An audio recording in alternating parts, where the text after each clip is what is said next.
think, Jay, with the prayer, it's like that longing for God becomes so intense. So instead of keep longing, I just feel the pain of what appears as separation.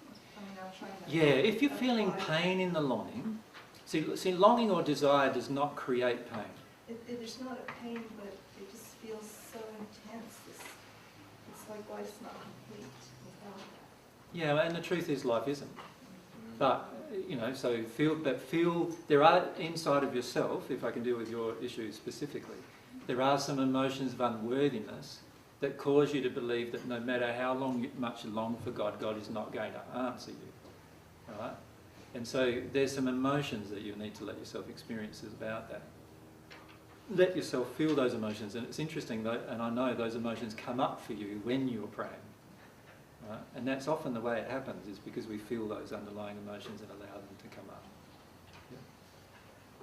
I don't really have a reference to what God is or a desire to long for it. I feel like I have to get desperate for it. You do have to get desperate for it. In a way, like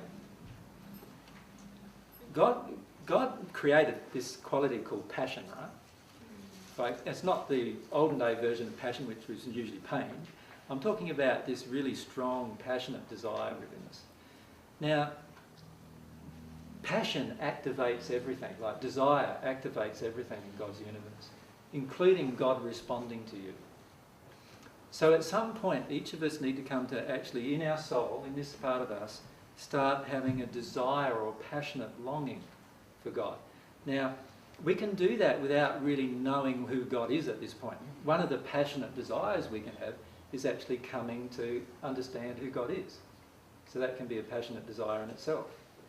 Now, if you had a passionate desire to understand God, what would you do? You would probably start reading lots of material about God, letting yourself feel as you're reading the material, what resonates, what doesn't. You know, you probably read through the Paget messages, you read through channeled material that's about divine love, and you start connecting with God. Now, how many of you have attended these talks, and I know this is a pointed question, but how many of you have attended these talks, and I've talked about the Paget messages, and I've talked about the Robert James Lee's books in almost every talk, how many of you have ever read a word of them? Right?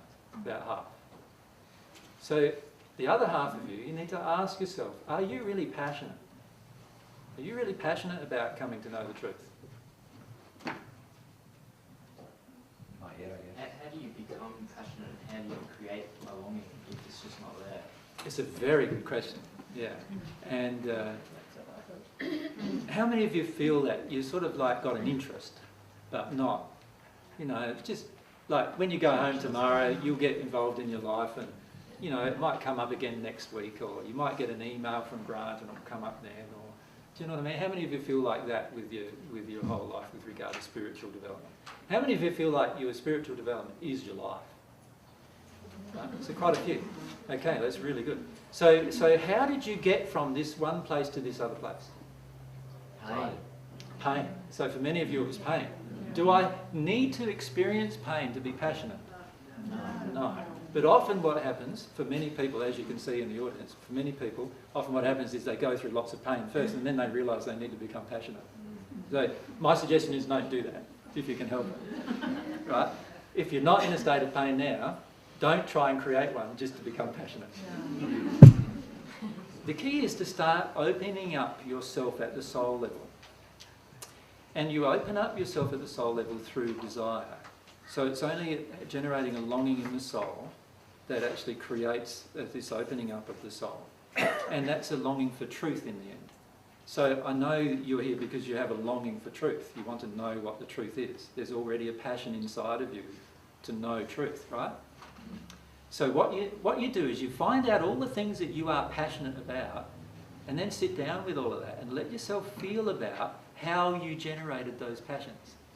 And in almost every case it was by you coming to know about it and then wanting to know more about it. And eventually that wanting to know more became a desire, and eventually it became a passionate desire. And that's how you generate passion in the end. So it doesn't come from apathy. We can't just sit down and wait for passion to enter us. focus on that feeling of that wanting, reaching out for God or whatever. And reaching out for truth even if you don't believe God exists really at this point. Even the longing for reaching out for truth. Just say to God, look, I don't really believe you exist really, right? So be honest. I don't really believe you exist, but if you exist, bring me some truth, because that's the thing I'm really interested in, right? And see what happens. Start having a longing for that and see what happens. And in the end, you'll find God responding.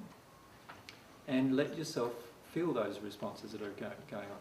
So how many of you are not firmly convinced God really exists? Right? Would there be quite a few? Yeah. Okay.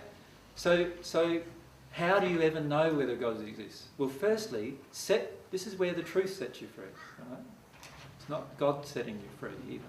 It's the truth that sets you free, because when you start having a longing for truth, then all these other things come to you.